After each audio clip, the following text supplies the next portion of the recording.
Mga kabayan, mga katambay, si Kamanong po, nagbabalik po muli dito po sa Tambayang Makabayan. Samahan niyo po inyong lingkod, magkumentuhan po tayo. Magandang umaga po muna, tanghali, hapon, gabi. Madaling araw po sa atin lahat. Saan man sulok ng ating bansa o saan man sulok sa ating bansa tayo naroon. At ganoon din po kung saan po tayong sulok ng panig ng mundo tayo naroon ay maingatan po tayong lahat mga kababayan. Ito po, komentuhan po natin mga tambay. Ito pong papasok na 20 Congress.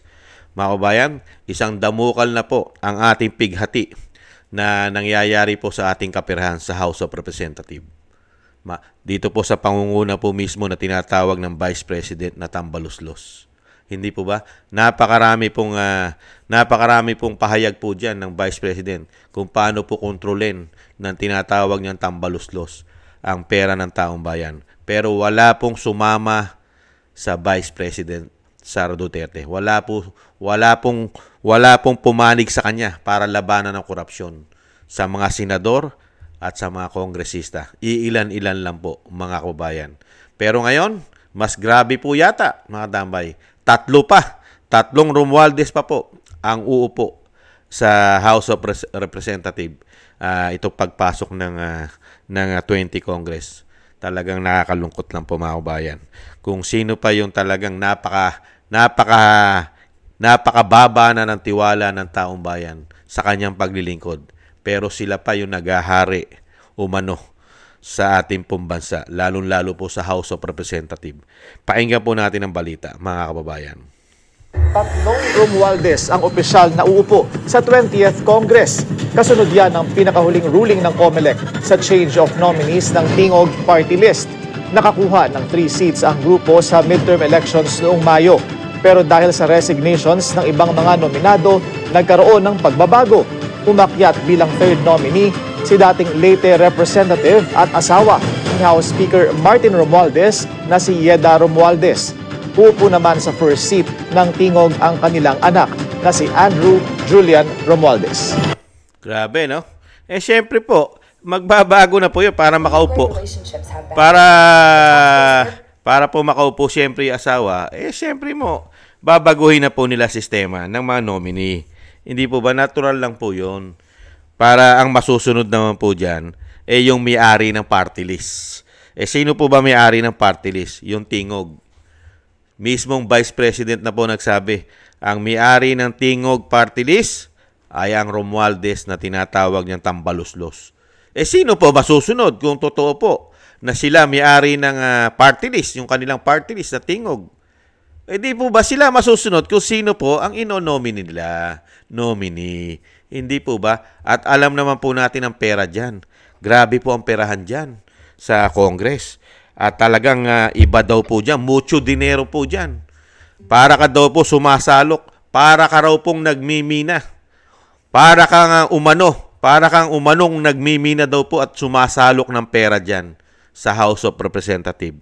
Mga kababayan, dyan daw po sa Senado, pagka ikaw daw po'y korap, pagka ikaw daw po'y buhaya at nagpapakaaso, grabe daw po dyan. Daig mo pa, nagmimina. Mas mahirap pa nga yung nagmimina dahil maguhukay ka. Pero ito daw po, sumasalok na lang. At kusa daw dumarating, umano.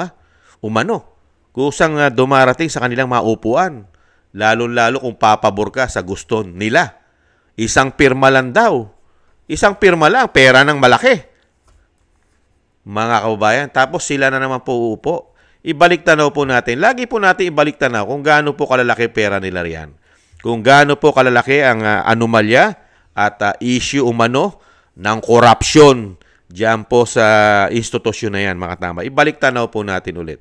Kung gaano po kalaki ang pork barrel na pinalitan na po nila ng pangalan, mga tambay. Ibang pangalan, pero pork barrel pa rin, mga tambay. Ito po, pakinggan po natin bago po tayo magtuloy-tuloy ng komento. Different name, same animal.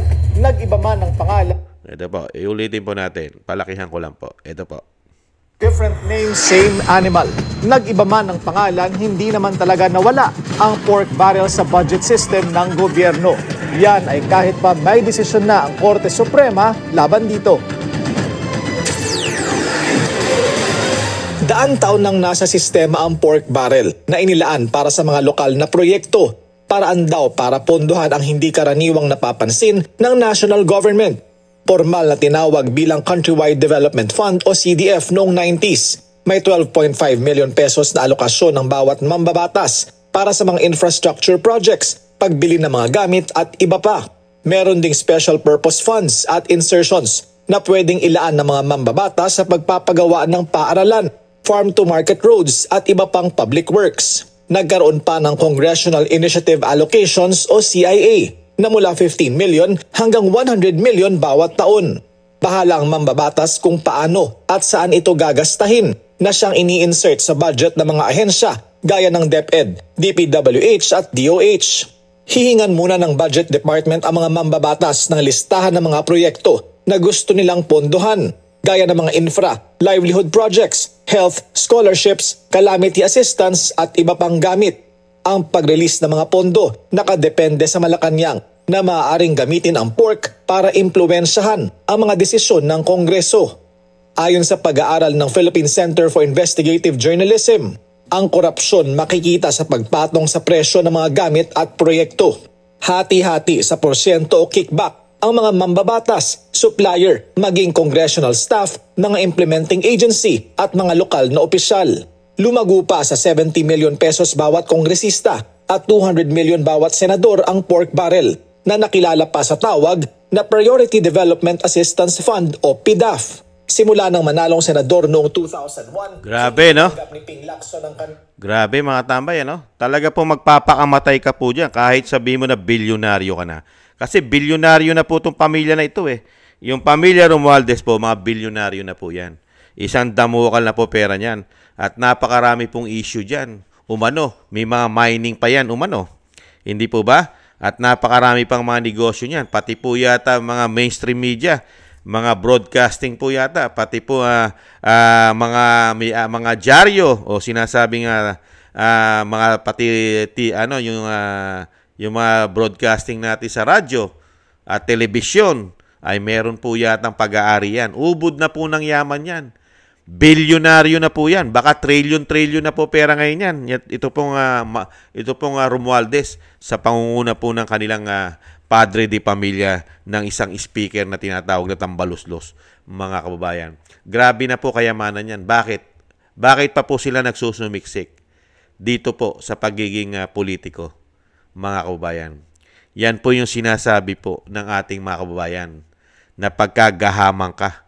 At ganyan din po yung sinasabi ng ating Vice President pagka ikaw ay sobrang gahaman.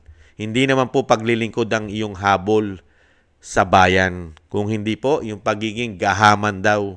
Yung pagiging gahaman umano. Pagiging gahaman, greedy. Talagang gusto mo, mapasayo na lahat. Kapangyarihan, power, at may bonus pa daw na pulburon, mga kababayan. Ibang klase itong pamilya na ito, mga kababayan. Pakapala na lang po yata talaga ng muka. Pakapala na lang umano ng muka. Yung bang majority ng Pilipino, lalong-lalo po ang mga may isip, yung mga nag-iisip po na Pilipino, at nakikita ang trabaho, lalong-lalo itong institusyon na ito, wala pong makakagusto bilang speaker kung matino kang tao. Nakikita mo ang performance ng mga congressman, lalong-lalo sa pangunguna ng tinatawag na Tambaluslos ng Vice President. Wala pong makakagusto na matinong tao na maging speaker po yan. Ngayon, pararamihin mo pa ang lahi mo riyan. Talagang pakapala na lang umano ng pagmumuka. Hindi po ba? Wala na pong kahihiyan yata, mga kababayan. Ibang klase, no? Ito pong nagkaroon na nga po na issue yan, di ba? Dahil may kalaban po yung speaker dyan, na tinatawag na Tambaluslos ng Vice President. May kalaban po yan. Kaya lang po, na-disqualified yata yung kalaban. Hindi natin alam kung ano po nangyari, mga kababayan. At dito rin po tayo magtataka. Napakadali po nilang, wala pong problema po ang party list ng tinatawag na Tambaluslos ng Vice President. Napakadali pong aksyonan ng COMELEC. No question asked, mga kababayan. Antimano, makakaupo ka na. Hindi katulad nung iba. Para ka nagdadaan sa butas ng karayom. Katulad po na nangyayari sa Duterte Youth. Yung Duterte Youth po, 3 rin po ang seat nun. 3 congressman po yun, 3 representative po meron yun. Pero hanggang ngayon, mga kababayan, ay hirap na hirap po bigyan ng COMELEC, mga kababayan, para po ito iproklama. Bakit kaya? Pero pagdating po sa pag-aari mismo daw, umano, ayon sa Vice President, ang tingog, walang kaproblema po sa COMELEC. Upo, maupo kayo. Hindi kayo dadaan sa butas ng karayom. Nakita nyo po, grabe po, no? Ano kaya nangyayari diyan sa ano kaya ang hindi natin alam sa mga under the table nila o yung sinasabing closed door meeting nila pagka sila na lang. Ano kaya ang kanilang mga pinag-uusapan? Ano kaya ang kanilang mga pangako, promises? At gaano naman kalaki umano ang sinasabing mga bonuses, mga kababayan, para proteksyonan ang bawat isa. Sa bagay, sa dami po ng pinaputok na issue ng Vice President, kontrolado po kasi ang pera, lalong-lalo pagdating ng budgeting ng House at ng Senado, ng Senate, ang pera ng taong bayan. At dito po tayo natatakot dahil nabunyag na po sa taong bayan na ang kanila pong paggawa ng budgeting po sa atin ay napakarami po nilang mga extraordinary. Katulad na lang po ng ginawa nila at sumabog at pumutok. Yung anomalya, yung scam na tinatawag umano.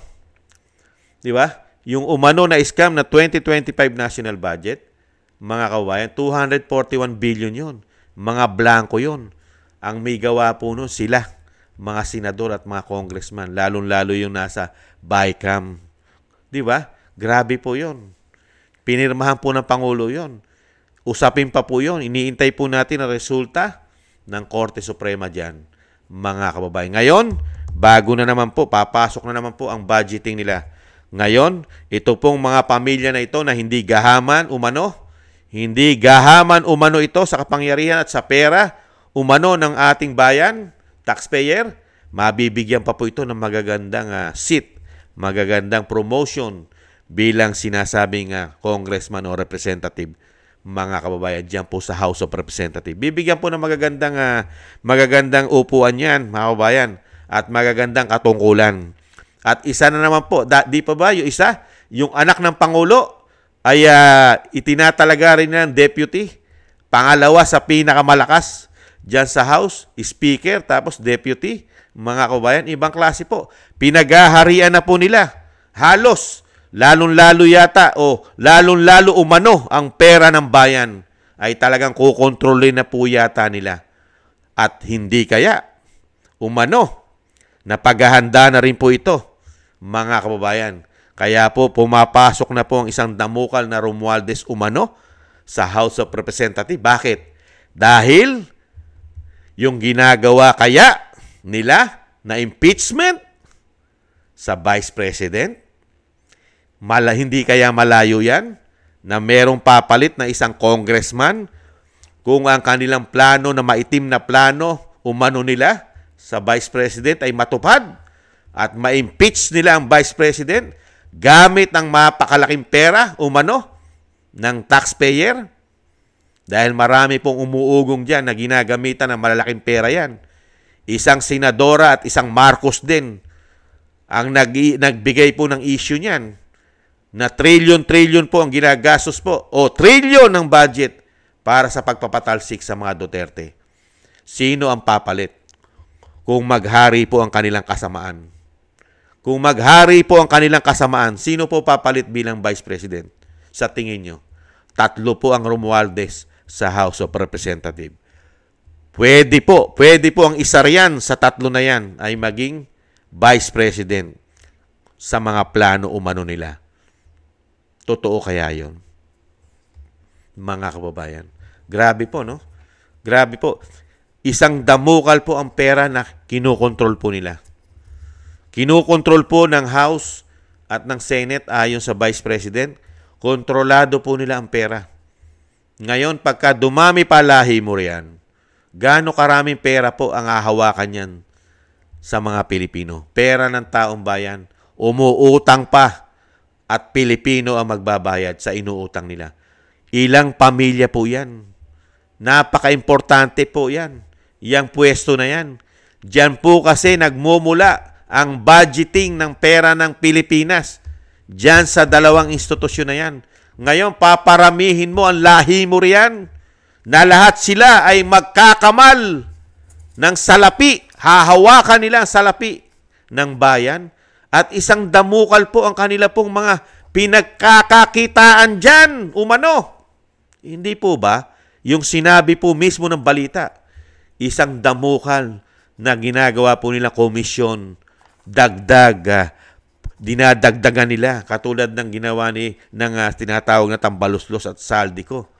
Ayon sa Vice President, yung DepEd tinamnan nila ng bilyong-bilyon extraordinary. Recorded po na yan ng Vice President. Meron po siyang mga patotoo dyan at hawak na ebidensya. Kaya lang po, sa panahon po ng binagoang Pilipinas, wala pong mag-iimbestigan yan. Wala pong kakampi ngayon. Wala pong maraming kakampi ngayon senador at maraming kakamping congressman o representative ang Vice President. Kaya hindi po sila maimbestigahan, mga kababayan. At nananahimik po din dyan yata ang ombudsman, mga kababayan. Napakarami po. Yung PEDAP po nila, grabe po. Yung PEDAP, talagang yung Priority Development Assistance Fund, grabe po yan. At yung mga proyekto po nila na talagang grabe po daw dyan ang sinasabing kitaan. At meron pa silang yung mga CDF na tinatawag, yung Country-Wide Development Fund. Grabe daw po dyan. Sila po ang naglalagay dyan at sila na rin ang masusunod kung paano nila gagastahin yan.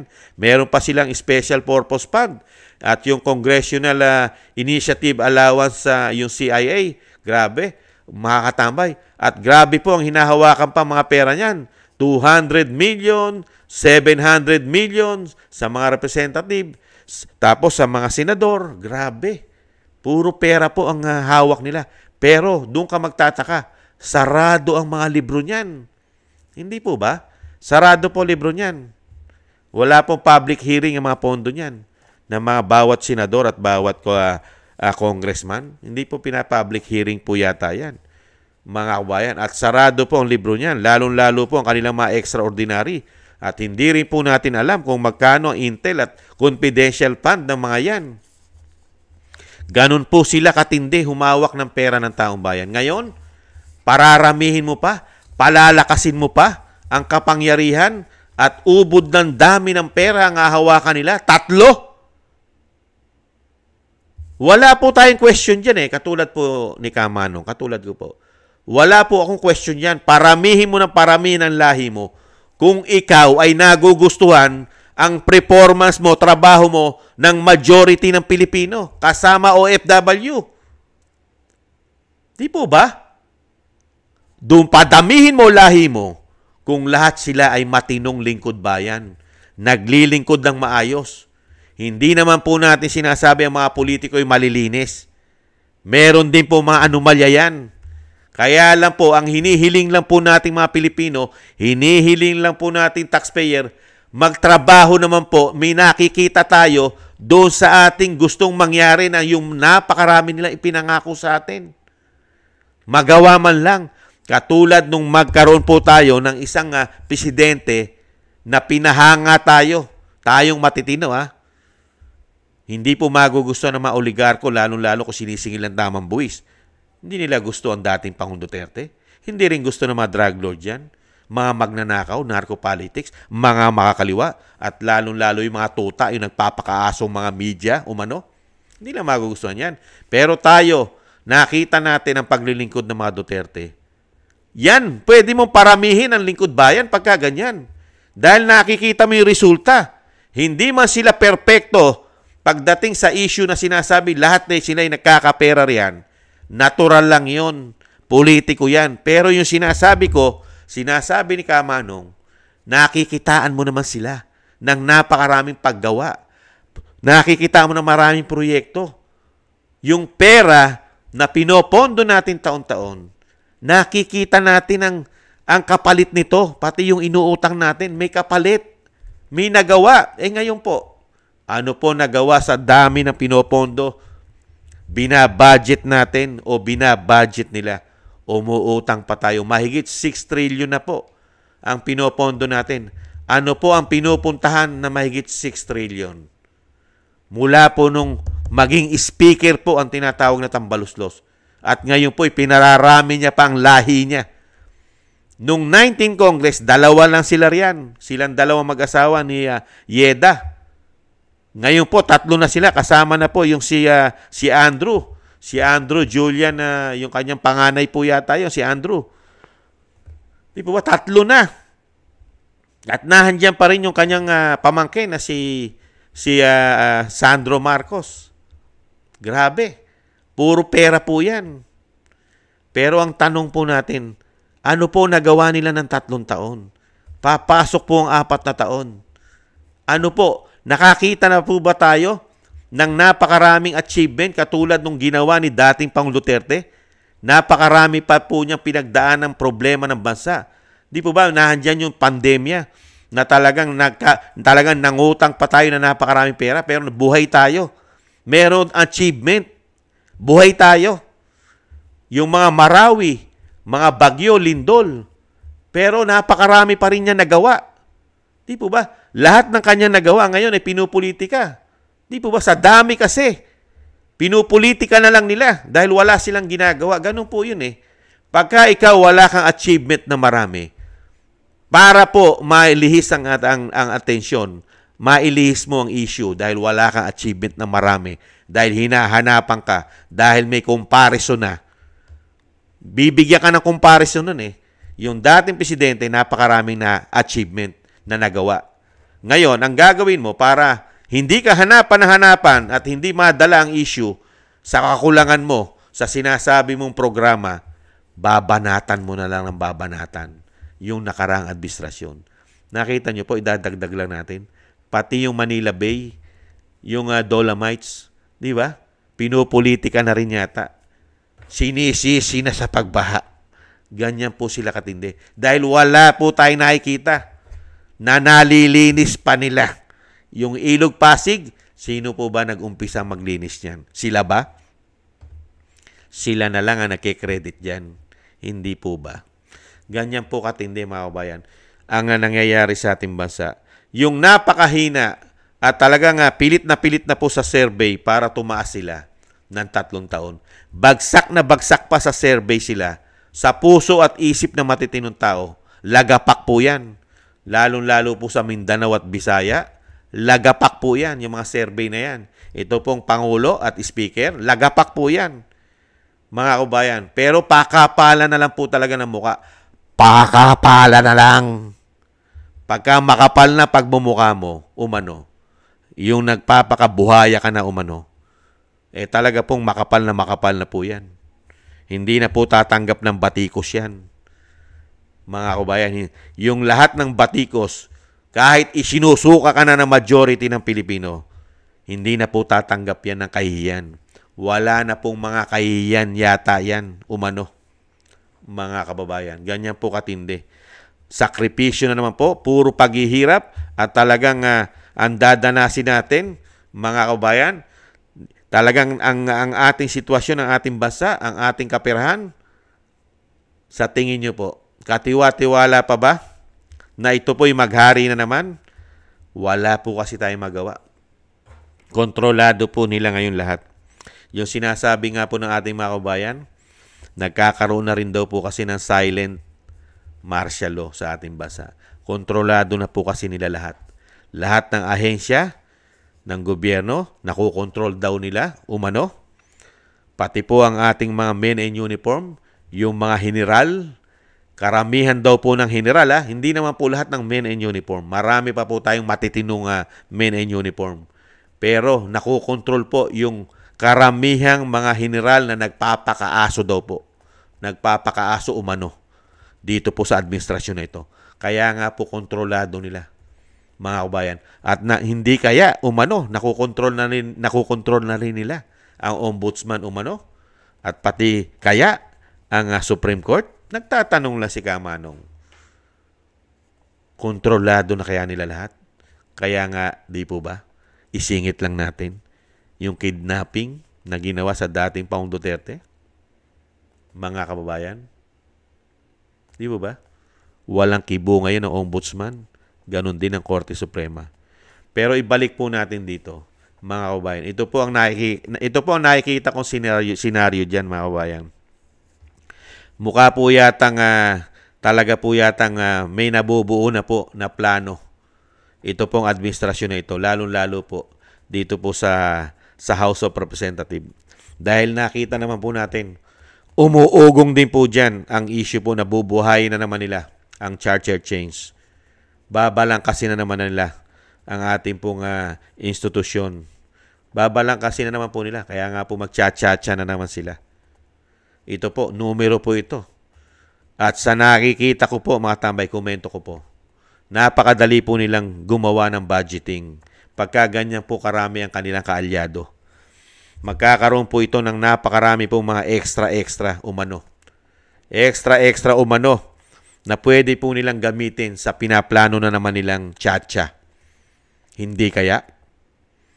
Kaya nagpaparami po sila ng mga buhaya umano at magpapakaaso umano ng mga congressman dahil planado po nilang baguhin ang ating saligang batas, lalong-lalo po yung papabor sa kanila na manatili na po sila ng pangmatagalan sa posisyon na kahit sila isinusuka na ng majority ng Pilipino. Hindi kaya ito yon? Umpisa na? Dahil mismong isang congressman ang nagpatotoo niyan. Isinusulong niya po ang cha-cha o ang charter change. Di ba? Yung nanalo pa na pastor, sinusulong po niya yan. Bubuksan po nila yan. Ayon sa congressman na yon. Ibang klase po. At napakarami po tayo nakikita na pwede mangyari. Yung babudgetan na naman nilang muli, dahil po ang ating pong Vice President ay pilit po nila ini-impeach. Alam naman po natin pagka-impeachment ay napakagastos po niyan. Bakit po? Sa lahat po ng kanila pong susuhulan umano. Kung yung mga congressman na sinuhulan umano daw, 150 million na. Ayon po kay Representative Toby Tiangco. Bawat pirma. At illegal pa ang ginawang impeachment. Isang damukal na impeachment na ipinataw nila. 4 na impeachment. Grabe po, kahit proseso na impeachment, nilalabag nila. Basta mapabagsak lang. Gaano po karami na ang pera? Mga extraordinary. Sa mga congressman pa lang yung impeachment. Di lalo po sa mga senador. Hindi nyo po ba napapansin, mga kababayan? Napakaraming senador nagigil na umpisahan ng impeachment. Kahit ito po ay walang ground of impeachment. Dahil po ang ini-impeach nila ay itong confidential fund. Samantalang lahat sila may confidential fund. Kauna-unahan ang Pangulo na may 4.5 billion intel and confidential fund na hindi po bababa sa 4.5 billion. Nakita nyo po ang politika sa ating bansa. Sa tingin nyo, nasa Senado na po ngayon ang desisyon kung itutuloy nila ang impeachment. Hindi po ba? Napakarami na po tayo nakikita ng mga senador na gustong-gusto pong umpisahan yan kahit po labag po ang ginawa nilang impeachment sa Vice President. Ang proseso po ng impeachment hindi nasunod. Okay lang po yan sa mga senador na gustong-gusto umpisahan. Ang malaking tanong po ni Kamanong, magkano naman kaya ang suhulan?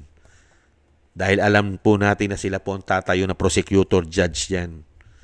Mga kababayan, nangyari na po yan. Nakasaksihan po natin yan. Kung natatandaan nyo, kay Chief Justice Corona. Napakarami senador na sinasabi po umano na nabili ang kanilang desisyon at pirma para mapatalsik si Corona kahit wala po itong kasalanan. Pwede rin po mangyari yan kay Vice President Sara Duterte. Dahil unang-una, malaking pera po. Sanay na sanay pong magbuhos umano ng pera ang ating administrasyon ngayon. Nakita niyo po yung ginawa nila sa dating Pangulong Duterte? Sa tingin niyo, kikilos umano ang ICC nang walang perang pabuya? sila po ay naharap sa problema ang ICC, nakasanksyon ang kanilang kapirahan, dadalan mo ng isang wala ka pang jurisdiction sa bansang Pilipinas, tatanggapin mo. Hindi po ba something PC? Pera kaya. Kaya dito po sa mga senador, at makokontrol nila ng husto ang pera ng taong bayan dahil isang damokal na po sila. Ang kalahi-lahian nila ay nahandyan na sa Senado at Kongreso. Sige nga. Kaya sana ang tanging dasal na lang natin mga tambay ay hindi po sila magtagumpay sa gagawin nila, lalong-lalo po sa Vice President. Dahil nakikita po natin, araw-araw po nilang binabakbakan yan. At dito po sa nakikita po nating senaryo na sila na po mismo na nagpapakita sa atin na ang pera ng bayan ay gamit na gamit nila umano para dito sa pagpapabagsak. Natapos na nila sa Kongreso. Sa tingin nyo, 24 lang po yan para suhulan nila di umano. Kung yung 200 plus na suhulan umano na mga congressman pumirma sa impeachment, di hamak, 24 lang yan. Hindi po ba? Sila na ngayon ang makapangyarihan sa pera ng bayan. Dumami pa lahi nila riyan. Sa tingin nyo mga kabayan, hindi nila kayang suhulan ang 24. Kasi makakuha ka lang dyan ng majority. Hindi mo naman kailangan suhulan ang 24 dyan. Hindi po ba? Yung mahigit kalahati lang masuhulan mo riyan. 13 senador. Di po ba? Mga kababayan, easy. Napakadali nilang magpabagsak gamit ang pera ng taong bayan umano. Di po ba? 13 lang ang kailangan mo dyan. Di ba? 24 yan. Hindi po ba? Hindi po ba? Kasi, di ba? Kahit sabi... Di ba mga tambay? Biri mo, kung yung 200 plus nga, napapayag mo, 200 plus sa Kongreso, yung mahigit 10 lang ang susuhulan mo, umano, hindi mo makakaya. Kaya nga mapapansin mo na ngayon sa Senado kung sino yung maiingay na sinasabing labag sa batas na hindi ituloy ang impeachment ng Vice President. Mararamdaman mo na ang layunin nila. Di ba? Lalong-lalo yung mga may citizenship na karga-karga at yung may issue ng asawa, mga tambay, na dinidemanda pa yata ng asawa dahil iniwanan yata. Magkapatid yata yon mga tambay. Gigil na gigil. At tatakbo rin po yun. Balitang-balita, gusto rin tumakbong Pangulo. Napakalaki po ang umuugong na issue rito sa impeachment ng Vice President. Mga kababayan. Kaya po magbantay po tayo. Bantayan po natin ito. At syempre, ang tangi lang po may tutulong natin ay kalampaging po magsalita po tayo sa social media. Dahil sa panahon po ngayon, social media na po ang pinagkakatiwalaan ng majority ng Pilipino. Wala na po halos tiwala ang mga Pilipino sa mainstream media. Wala na po halos, mga kababayan. Dahil ang mainstream media, karamihan po riyan ay nabubusalan umano. Mga kababayan. Kaya nga po sinasabi ko, pinaparami nila ang lahi nila dahil marami po sila umano yatang plano dyan. Dahil inuumpisahan na nila, natapos na nila ang ginawa nilang plano sa dating Pangulong Duterte na napakalakas din sa tao, minamahal ng Pilipino, majority, na ipatapon na nila parang hayop. Mga kababayan, ngayon, Vice President na lang po. Mga kababayan, 13 o hanggang 14 na senador lang ang kailangan mo dyan, mga kababayan. Kayang ubusan po nila ng pera yan. Kung yung ICC nga, ang laki daw po ng issue dyan, pumuputok na pera na ibinigay daw po umano dyan. Dito pa sa 14 o 13 senador, bigyan mo nga lang ng tigi 1 bilyon yan umano. 13 o 14 na bilyon lang yan. Hindi po ba? Yung mga blanco nga na pinipirma na walang pirma, ay ibig sabihin, yung mga blanco na pinirmahan, 241 billion nakalusot. Yung 13 o 14 na senador lang na 14 billion, hindi nila kayang palusutin para ma-impeach ang Vice President. Mga kababayan, hindi naman po tayo tangat bobo at gago. Hindi po ba? Tapos nakikita natin yung mga anomalya nila na yung kanilang isang damukal na kinikita riyan sa House of Representatives saka sa Senado.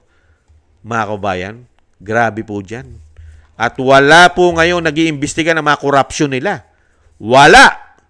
Pati ang Pangulo ng Pilipinas, mismo siya, hindi siya nag-uutos na imbestigahan ang malawakang korupsyon sa ating bansa. Systematic po ang ginagawa nila ngayon. Magkakakampi. Systematic po. Mga kabayan, magkakasabwat yata sila umano. Lalo-lalo po yata sa mga nakawan ng pera ng bayan. Yan lang po ang nakikita po na inyong lingkod. Komento ko po, mga kabayan, pinarami ng pinarami, pinapasok ng pinapasok ang lahi dahil marami po tayo nakikita na pwede nilang gawin umano. Unang-una, tsa-tsa. Pangalawa, impeachment. Pangatlo, makontrol ang pera ng bayan. Mga kababayan. Yan po ang aking komento dyan, mga kababayan. Maraming salamat po sa gusto po ng ating tambayang makabayan sa YouTube at TikTok at siyempre po sa ating mga subscribers. Maraming salamat po sa inyo. Ingat-ingat po kayo. Mabuhay po kayong lahat at shoutout po sa inyong lahat. At thank you rin po sa mga nagko-comment, like, share, and subscribe. Mabuhay po kayo. Thank you po.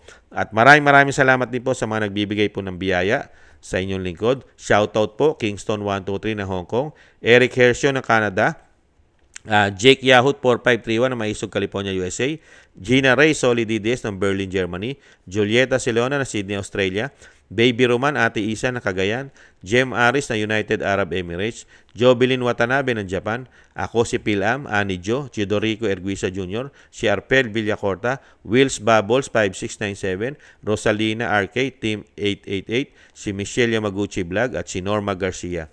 Maraming salamat po sa inyo mga kababayan. Ingat po kayo, lalo po sa inyong mga paggawa. Maraming salamat po.